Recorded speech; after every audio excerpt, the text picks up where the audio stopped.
The paper was torn from the back of a pet supply catalogue, the corner still advertising discounted scratching posts. He wrote in lurid green ink that looked far too energetic for the seriousness of the fold, and his handwriting grew progressively smaller as the page filled, as though he were attempting to compress the scale of what he was about to admit. The aeroplane itself was folded with surprising care, crisp and balanced, as if dignity could be preserved through symmetry. I pretend the cat and I have strategic meetings about you. You think she just stares at the wall. She does not. She is evaluating. Every evening when you go upstairs to shower, she and I sit at the kitchen table. I place her on the chair opposite mine. Sometimes she remains, sometimes she walks away. I interpret both outcomes as engagement. I brief her on the day. I tell her what you said about reorganizing the pantry. I tell her you are considering a new sofa.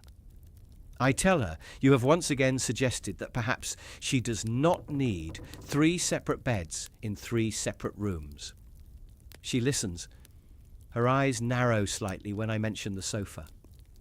This is because she knows, as I know, that any new sofa will inevitably restrict her clawing options. When she blinks slowly, I take it as agreement.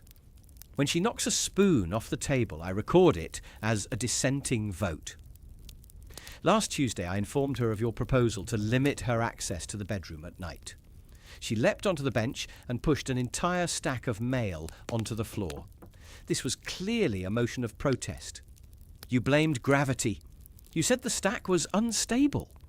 You underestimate the precision of her messaging.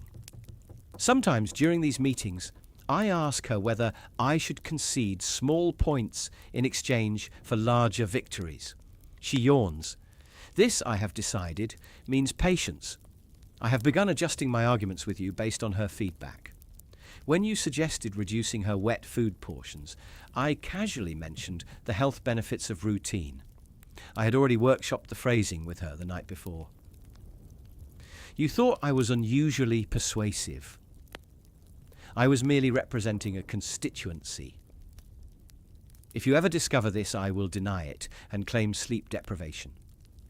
But I maintain that every household benefits from a second opinion, even if that opinion occasionally vomits on the rug. He opened the back door and flicked the aeroplane into the mild afternoon without ceremony. In the keeper's chamber, the folded catalogue page settled upon the desk and was opened in restrained amusement.